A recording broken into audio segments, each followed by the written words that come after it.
You mentioned in the book, Show Me the Funny, that you were pleased with many of the writers with whom you interviewed because you felt that they stopped with their typical PR pitch and you got them to really let down their guard.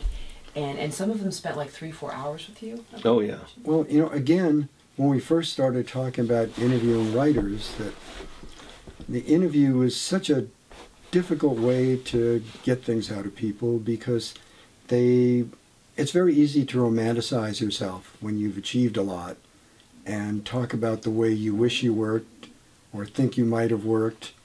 And we wanted to know how they worked.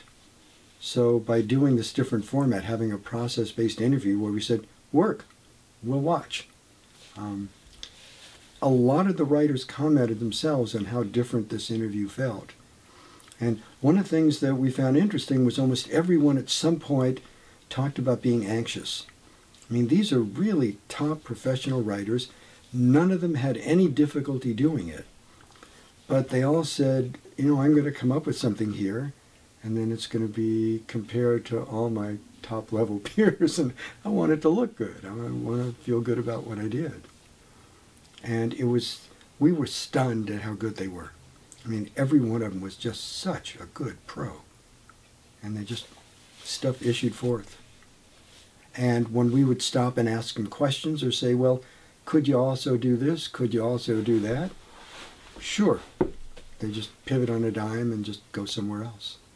I really think, other than the post-game questions, you know, if we had another word other than interview, they're really not interviews. We just don't have another word for it. They were like voyeurisms for us. We just watched them work. You know, sometimes we got involved, sometimes we didn't. When there were partnerships, when we interviewed partnerships, we almost never said anything.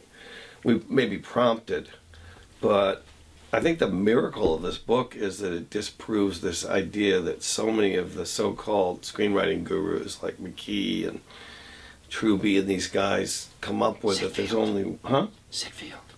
Well, Sid is kind of back in the 80s, but... and the irony of Sid Field is that he never wrote a narrative script. He was a documentary filmmaker, so... And the process is reversed in that. But they always say there's one way to do it. And of course, this book proves that there's 25 ways at least.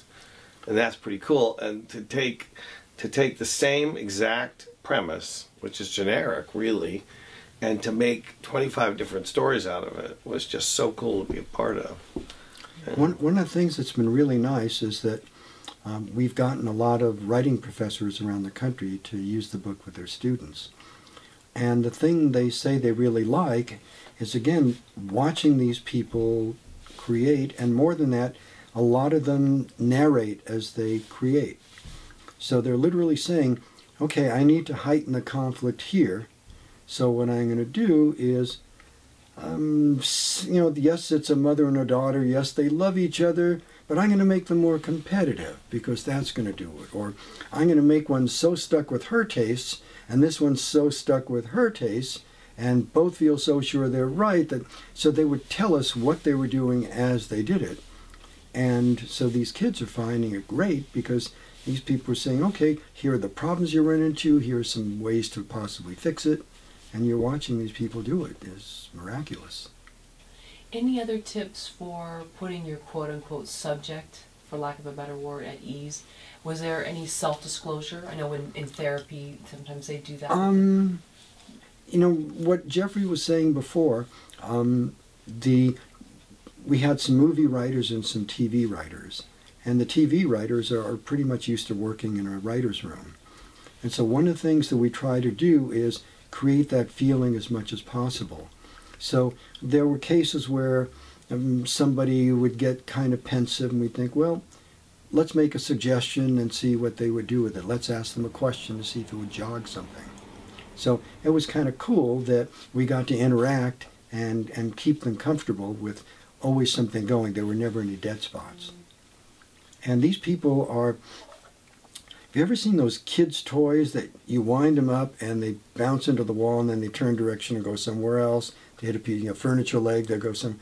They were like that. It's like sometimes they just needed the smallest question, and all of a sudden, boom, they come off again. It was remarkable to see. Like the Schwartzes. I enjoyed listening. Yeah. Cousin Bob or Uncle Bob, and Yeah. you just saw that they really went there. All of a sudden, it was almost like Right. about the Yeah, cameras. exactly. And also, I think like Hollywood history came out of that interview that probably wouldn't have come out of a normal interview, because what made you're looking at really edited down interviews, because as you said, they went on 3 hours, and what you're looking at is about 40 minutes of a 3-hour interview, because they wouldn't let us put the dirty stories in. Yeah.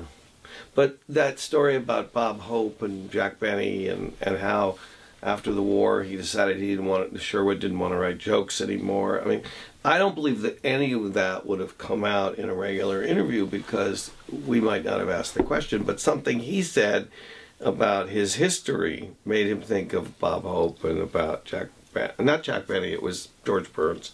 Well, quite a few of the writers made that comment, that they said, we get interviewed a lot, but we're telling stories we normally don't tell because of the nature of the interview and the place where it went. So that was kind of fascinating for us.